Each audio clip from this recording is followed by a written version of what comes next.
मोहम्मद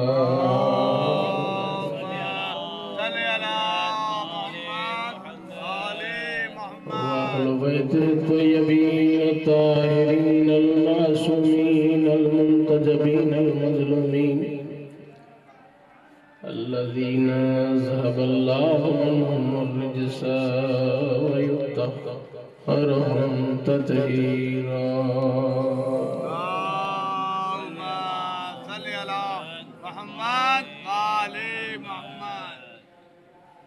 इन्नल्लाह व मलाइकतहु यसल्लूना अलन नबी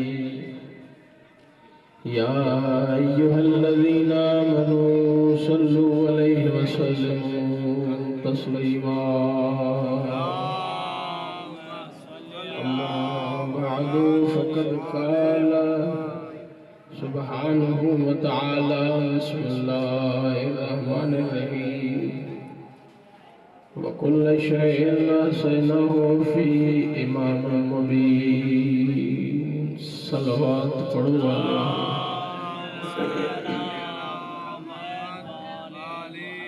बारगाह इलाही में दुआ है अल्लाह असां जो पढ़ण साईं जन जो पुरखुलूस तमाम कबूल फरमाए। परेशान हाल मोमिन परेशानी दूर फरमाए। मकरूज़न जा कर्ज़ अदा फरमा। तंग दस्त मोमिन जो रिज़्क़ कुशादो फरमा। असां जा गुनाह माफ़ फरमा। बुग़्ज़ के ख़त्म करे मोहब्बतुन के साथ शार फरमा। अहल बैत अलैहिस्सलाम जो सदको अल्लाह मुंजा अहिड़ा अमल कराए जंहिंमें तुंहिंजी ज़ात पाक राज़ी रहे। जहानिया सादात सां गॾोगॾु जिथे जिथे हुसैन जा तॾा विछाइजनि था ता क़यामत आबाद रहनि। मुंहिंजा अल्लाह असां हुजूं न हुजूं असांजी नस्बत में हुसैन जी आज़ादारी खे बपा कर। मुंहिंजा अल्लाह मोहम्मद वाले मोहम्मद जो सदको जिन जिन दुआ जी इल्तमास कई आहे टाइम में गुंजाइश न जो नाला वठा बस हिकिड़ी दुआ घुरां थो। अल्लाह मुंहिंजा जंहिंखे औलाद नाहे वास्तो थी बाबुल हवाए जो उन्हनि खे अज़ादार बचड़ो अज़ादार मोमिना नसीब फरमा अता फरमा। बीमारनि खे सेहत याब बिलखुसूस सभु गॾिजी दुआ घुरो। मुंहिंजी नानी बीमार आहे आले मोहम्मद जो सदको मौला उनखे शिफ़ाए कामिला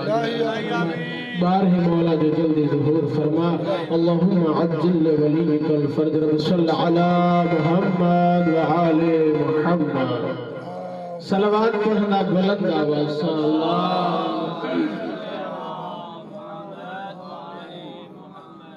मुखाबाद को जो मेहमान पढ़ंदो मां खिदमत गुज़ारा घर जो बंदो चंद मिनट मुखे ॿुधो उन खां बाद मुंहिंजो मेहमान अली जो ज़िक्र जेको करण को छलई ॿुधण को छलई वो वॾो नमक हराम। वाह वाह वाह वाह बेशक वो नमक हराम वो कीअं मैं हिकिड़ो मिसाल ॾियां मूंखे तफ़सील पढ़णी न आहे जनाब सैयदा जी बस हिकिड़ो मिसाल थो ॾियां। जॾहिं सैयदा जो अक़द थियो अली मुर्तज़ा सां बीबी रसूल जे अॻियां वेठी चए थी बाबा जेकॾहिं तव्हां मुंहिंजो निकाह अली सां पढ़ियो आहे फर्श ते त इहो हक़ महर काफ़ी आहे जेको मूंखे अली ज़िरह खे विकिणी करे अदा कयो आहे। लेकिन जे अगर मुझो अकद निकाह अली सां अर्श ते जलिए पढ़ियो तो वो घटा छो त मकाम मकाम जे करे या कहे मुतकल्लिम जे कलाम जे करे मसल को मुतकल्लिम मिसाल को आलिम हुंदो त हिकमत वारी गाल कंदो न बाबा साईं डॉक्टर हुंदो हकीम हुंदो को नुस्खे वारी गाल कंदो मना मुतकल्लिम जी हैसियत मटबी त कलाम जी हैसियत मटबी। अली जी इज्जत जो कसम बीबी चए थी बाबा जे हिते आ त इहो महर काफ़ी जे हुते आ त घटा अञा एतिरा जुमला चया ही सैयदा मस या जिब्रील नाज़िल थियो। जिब्रील चए थो सैयदा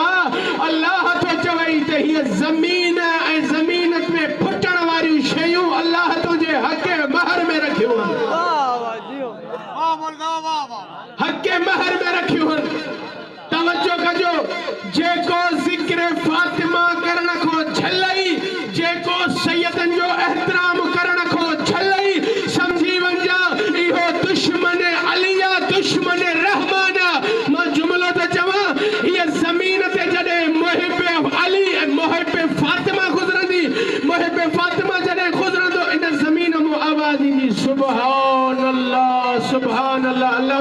इन ज़मीन ते हलण वारे मोमिन जी हिफ़ाज़त कजां ओ हिन जी दिल में सैयदन जो एहतराम आ हिन जी दिल में अहल बैत जो एहतराम आ जॾहिं दुश्मन गुज़रंदो इन ज़मीन तां इन ज़मीन मां आवाज़ ईंदी हया नथो अचई जंहिंजी ज़मीन मिल्कियत आ बुग़्ज़ हुन जी औलाद सां रखियो अथई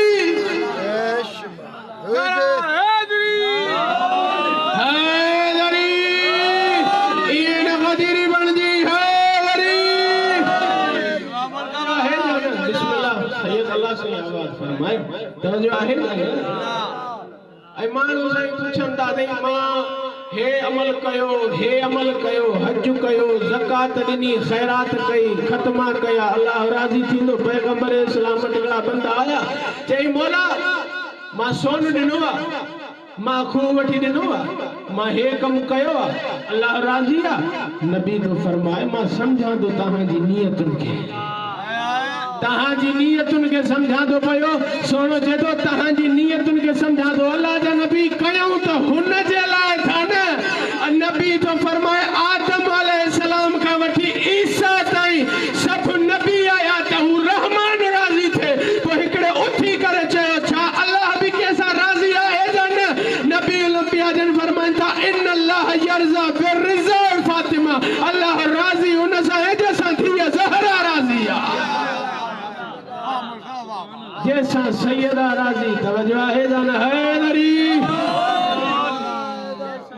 राज़ी मां तॾहिं त चयुमि न त जेको ज़मीन ते घुमे त ख़याल सां घुमे कस बि जॻह ते निमाज़ ई न थींदई जे अगरि ज़हरा साण राज़ी न थिए न त निमाज़ बि फज़ूल थी फवैलुल लिल मुसल्लीन बूथ में हणंदई निमाज़ूं महशर में तवज्जो आहे जान जेतो अहल बैत ऐं शर्त आहे त अहल बैत अलैहिस्सलातु वस्सलाम जी सादात जी इज्जत कयो तवज्जो आहे रिवायत पढ़ी है मौला फरमान था पया सैयद जे गुनाह के न ॾिस असां अहल बैत जी निस्बत के ॾिस तवज्जो आहे निस्बत केॾी आला अथव मतां जो साईं जी खुशामद के मां हाणे पढ़ी आयो आहियां इहा रिवायत तवज्जो आहे सलवात पढ़ो मोहम्मद अहल बैत छो त ज़िक्र अली करे उहो जंहिंजो क़ल्ब पाक हुजे जंहिंजी विलादत पाक हुजे जंहिंजो शजरो ताहिर हुजे तैयब हुजे नबी तो फरमाए अली तो सां मोहब्बत त रखंदो उहो न जेको पाक हूंदो नजिस मां जे नजिस पुट खे अली जी कहिड़ी ख़बर अली जी कहिड़ी ख़बर हिकिड़ो जुमिलो साईं जे नज़र कयां थो अली कसीमुन नार वल जन्नत ॾींदो अली पोइ ईअं छो चई त मां जे पेरनि हेठां जन्नत आहे हदीस आहे न मासूम जी मां जे पेरनि हेठां जन्नत ॾींदो अली सम्झ में न आई मां चवंदा दीन सम्झ चोॾनि खां त ख़बर पवंदई दीन समझ चोॾन को तो कुरान समझ में ईंदी इमाम जाफर सादिक अलैहिस्सलाम फरमाइन था ज़माने वारो जॾहिं असां समझ में न अचूं न कुरान खोले ॾिसजां जे कुरान समझ में न अचई असां जे दर ते हली आ पोइ हुन दरवाजे ते न वञजा तॾहिं त चवां अहल बैत जो मञण वारो जे कुरान जे मजमे में उथी बीहंदो छो त हिनखे न कुरान जी ताज़ीम जी ख़बर आहे असांजो कोई बि कुरान साइकिलनि ते न खपाईंदो आहे तवज्जो आहे जान मौला तव्हांखे शादो आबाद रखे तवज्जो आहे जान छो त कुरान जी हिकमत इंसान खे ख़बर आहे अली वारे खे ख़बर आहे त हिन कुरान जो मक़ाम छा आहे हिन कुरान जी फज़ीलत एतिरी आहे जो हुसैन नोके नेज़ा ते पियो पढ़े हुसैन पढ़े त नोके नेज़ा ते पियो पढ़े तवज्जो आहे पढ़ो मोहम्मद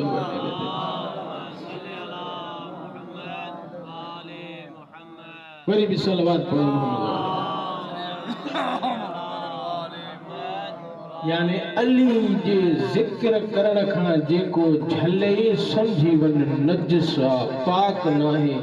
पाक हमेशा पाक जेकर अल्लाह जो वाइदो आहे कुरान में त रिजिस हिनन को परे आहे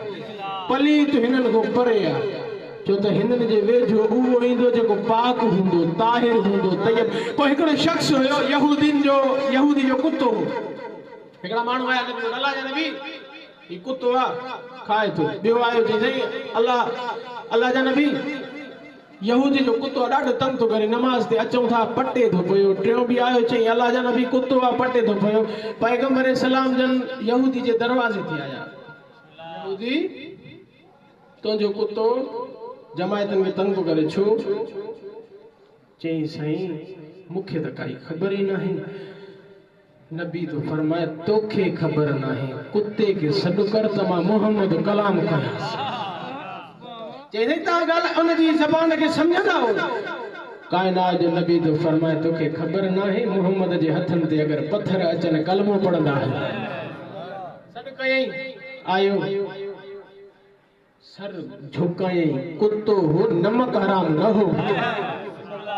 सर झुकाए करे चईं अल्लाह जा नबी नबी लंबिया जन पुछंदा छो पियो भौंके छो पियो खाइनि चईं साईं मां कुत्तो आहियां नमक हराम न आहियां मूंखे जेको हिकिड़ो दफ़ो टुकुर ॾींदो आहे मां सॼी उमिरि हुनजे कढ घुमंदो आहियां सॼी उमिरि मां हुनजे कढ घुमंदो आहियां तव्हां पाण ॾिसो न हिकिड़ो दफ़ो कुत्ते खे खाराए कुत्तो कढ घुमंदो आहे अली जी इज़त जो कसम कुत्तो चवंदो मौला मां नमक हराम न आहियां मां जॾहिं इन घिटी मां बीहंदो आहियां ही गुज़रंदा आहिनि त मुंहिंजे मौला खे सरदार खे अली खे कुत्तो सुर असहाबे कहफ वारो कुत्तो भी जन्नत में वेंदो पर इंसान जी शक्ल में वेंदो छो त इन जी वफादारी इंसान सां एतिरी हुई तवज्जो आहे या न अगर कुत्तो वफादारी करे तवज्जो आहे या न यार कुत्तो वफादारी करे सके तो अल्लाह जाने वो कहिड़ो मुसलमान आहे जेके मौत तो खाए जेके नबी गदीर में अली ॾेखारे तवज्जो आहे या न अली गदीर में ॾेखारे ऐं नबी सभिनी खे चयो ॾिसो ॾिसो ही अली ही अली ही अली ही अली सभिनी ॾिठो ॾिसण वारनि त ॾिठो पर फिरी विया नकन साहब जो हिकिड़ो जुमिलो मुंहिंजो हदफ़ न आहे पाण इहो नकन साहब जो हिकिड़ो जुमिलो नकन साहब जन फरमाईंदा त नबी पलाण इन जे करे बि लाराया पलाण लाराए सॾ करे ज़माने खे ॾसे थो ज़माने वारो ॾिसो ॾिसो ॾिसो ही मुंहिंजो भाउ अली अथव ओ पलाण लाराए इन जे करे त ज़माने वारनि इहे उठ बि ॾिसनि त जॾहिं इहे अॼु पखन करनि था पिया सुभाणे फिरी वञनि त इहे उठ बदिलो वठी करे चवनि हया नथो अचेव मैदान गदीर में मुबारक गदीर खां पोइ फिरण तवज्जो आहे न गदीर खां फिरण तॾहिं त इन कुत्ते में सिफ़त ई अहिड़ी अजीब रखे हिकु दफ़ो टुकुर खाराए न भौंकंदो तुंहिंजी ख़िदमत कंदो तुंहिंजी ग़ुलामी ॾींदो चईं सरदार मां कुत्तो नमक हराम न आहियां छो चईं ही जॾहिं बि गुज़रंदा आहिनि अली खे ॻाल्हाईंदा आहिनि नबी तो फरमाए नबी इहा हदीस उते बयान कई नबी तो फरमाए जेको अली सां बुग़्ज़ रखे अली जे ज़िक्र करण खां रोके ज़िक्र ॿुधण खां रोके इन कुत्ते खां वधीक पलीत इन कुत्ते खां वधीक तवज्जो आहे सलवात पढ़ो मोहम्मद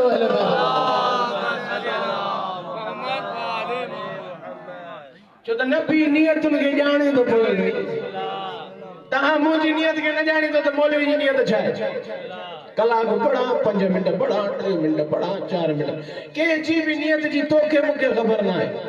नबी त आलमीन जो नबी आहे न मस्जिद नबवी जी तामीर कराई हाणे ही नबी असांजो उहो आहे जेको पाण कलाम कंदो ई न आहे जे ॻाल्हाईंदो आहे त हुनजी वही थींदी अथसि छो त ही वारिस क़ुरान नथो सम्झ में अचे न त हिननि जे दरवाज़े ते आहे हिकिड़ो शख़्स आहे इमाम जाफ़र सादिक़ अलैहिस्सलाम जे मौला जे ज़माने में उन चयो चई मौला मां वारिस क़ुरान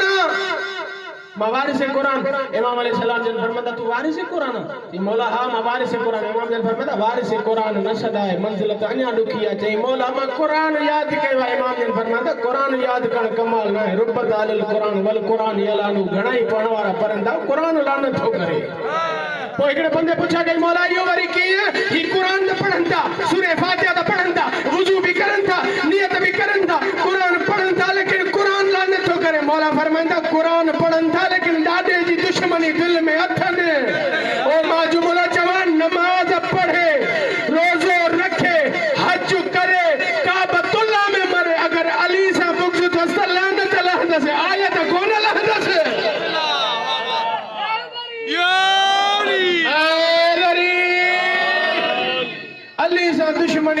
किथे भी मरे भले काबे जी छत ते दफन थे न लानत न छॾींदुसि तवजो आहे शर्त है मोहब्बत अली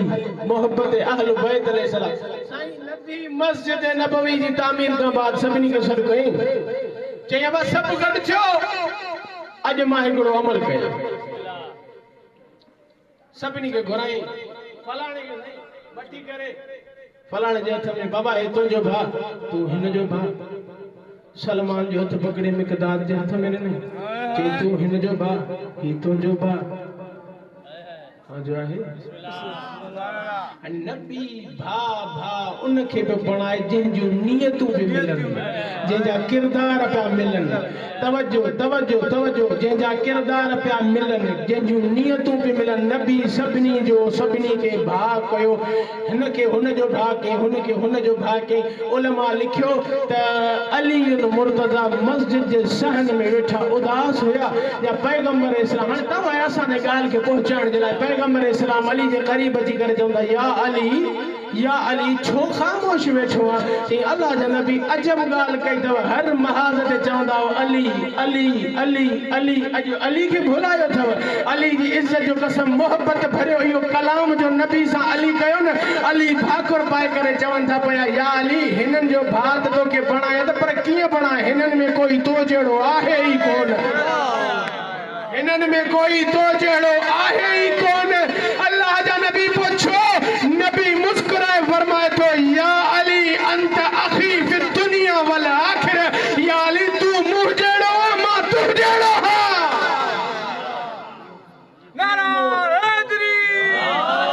नारो ॿुधायो त गदीरी ॿुधायो सकीफ़े जा मुरीद ई न आहियो हैदरी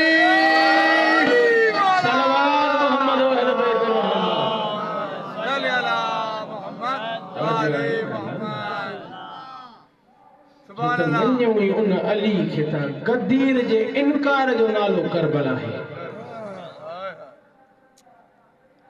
यकी पुरुष ॾिनो आहे इमाम हुसैन खे उन जे सोहणनि जो ऐं बीबी ज़हरा खे परचायो आहे यकीन कयो त इन दरवाज़े ते 14 जो 14 ईंदा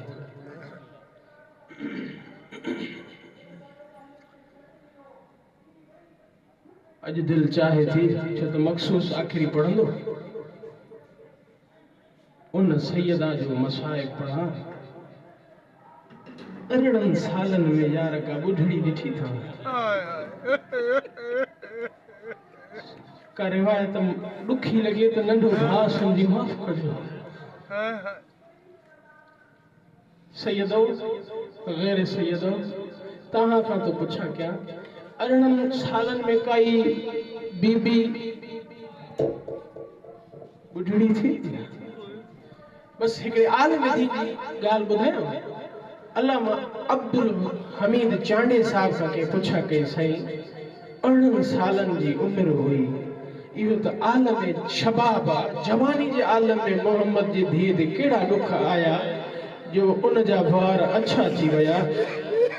पत्थर दिल मां जामिन ना हो और रोइण वारो साईं जन चवंदा मिंबर ते वञा त पुछ जाए मिंबर ते आयो अली जी इज्जत जो कसम पर्ची खई फाड़ी उछले मेरे ते घणी देर लगी चईं साईं मिंट या 2 मिंट अली जी इज्जत जो कसम रोण जो जुमलो थई मातम जो जुमलो थई अली जी इज्जत जो कसम साईं अब्दुल हमीद चांडियो साहब जे थो पो बुधाए शिया जा जीरा रहन शिया मरी विदा अली जी इज्जत जो कसम मरण जो नालो आयो साईं जन चवंदा 1 या 2 मिंट लगा न इन 1 या 2 मिंटन में मोहम्मद जी धीअ जा वार अच्छा थी मातम कजा रोइण वारो मोहम्मद जी धीअ जा वार अच्छा थी विया साईं कीअं साईं जन चवंदा जॾहिं ज़ालिम तहरीर घुरी न तहरीर दे तहरीर ॾकंदड़ हथनि सां बाबे जी पेश कई जंहिंमहिल तहरीर पेश कई हुन छा कयो तहरीर खे फाड़ी और रोइण वारो रुगो फाइण हुजे हा न पढ़ा हा रिवायत मां पढ़ी आहे और रोइण वारो फाड़ी थुकू हणंदो रहियो मोहम्मद जी धीअ मेड़ी थी रही रोई चए थी बाबा इन मिंबर ते तू हुजे हा ओ जी ज़हरा जी क़दर थे आलमान या ज़हरा ज़हरा अल्लाह के बेगम में न रोवा रही यार अजरकुम अल्लाह सैयदो तहां जी दादी दा दुख तो पड़ा बाजार मुझे मुताले मुताबिक जिम्मेदारी सा तो पड़ा जिम्मेदार शख्स बाजार का मथे हा मदीने में घर रात के टाइम एक दर खड़काए चलदी ओ यार कदर वार शल के बेकदर जो मोहताज न थे या ज़हरा अल्लाह के बेगम में न रोई शायद मोहम्मद शायद जो न पड़ी हिक हिक दरवाजे ते दर खड़काए करे तहां असांजे दरवाजे ते के आम माण्हू जी न्याणी अचे न खुदा जो कसम मथे ते रो रखंदस पुछंदा लंबड़ छो भाई यार एडी दुश्मनी मोहम्मद जी धी सो दरवाजो खड़काए करे चई थी ओ ना बाबा जा सहाबियो दर खोलो मोहम्मद जी धी सवाली पड़ी आई बस मां हिकड़ी रिवायत तो पढ़ा शिर सहाबिया मुझे मौला जो नबी जो सहाबिया अखिन को नाबीनो दीन तो कोन थस जडे मदीने में रहंदो हो न त बीबी जो घर वसंदो हो आबाद हो उन्हें के केड़ी खबर त नबी का बाद ज़हरा जो चमन उजड़ी हो या ज़हरा पत्थर दिल जो माजा में न और रोण वारो घर आयुस पुट जे घर जे शहर में सुतुस अध रात जो दर खड़कियो आवाज आई ओ बाबा जो सहाबी दर खोलण जो नालो आयो न रोण वारो ही जे तो मां के समझा सरदार बाबे जी सरदार थिया मु गुनाहगार जे दर ते किए ईंदी चई मां पाछो मटाए सुतुस वरी दर खड़कियो ओ बाबा जा सहाबी दर खोल मां मोहम्मद जी थी सवाली बणी आई सवाली जो नालो आयो न रोण वारो थियो भित के हथ डींदो अजरकुम अल्लाह भित के हथ डींदो उन पुट जे हुजरे जे दरवाजे के खड़काए करे जे तो यार जाग अल्लाह केड़ी बीबी आ ओ जेका मोहम्मद जी थी सदे थी ओ जेका सैयदो झोल फैलाए तो जवाब अली जी इज्जत जो कसम माफी दी जो जे जुमलो दुखियो लगे पुट दर खोले करे चे तो बाबा चुपड़ी करे सुमी पो या बुठड़ी रोज ईंदी आ ओ बाबा रोज चवंदी आ हक मुझे अली जो आ और रोण वारो पुछा के केड़ी बीबी आ चई मोहम्मद जी थी ज़हरा आई आ पुट के धिको नहीं धिको नहीं करे भित जो सहारो दर खोले करे जे तो ओ मुझी मजलूमा बीबी अकेली आई आ बीबी अकेली आई आ साइड जो नम अली मुसा गड और रण वारे मथे मुंह करे जे तो अल्लाह मुझा एडो बेपरवाह जो सरदार बाबे जी सरदार थी मु नौकर जे दर ते आई और रण वारो नौकर जो नालो आयो न आशिर जे तो मौला अज मुखे मौत दे मौत जो नालो आयो रण वारो अली उन मुर्तदा जे तो इन्ना लिल्लाह जी आवाज आई न अली हथ में खड़ी जे तो ज़हरा तुझे बाबे जो सहाबी दुनिया छड़े रोण वारो बीबी जी आवाज थी अचे अल्लाह मुझा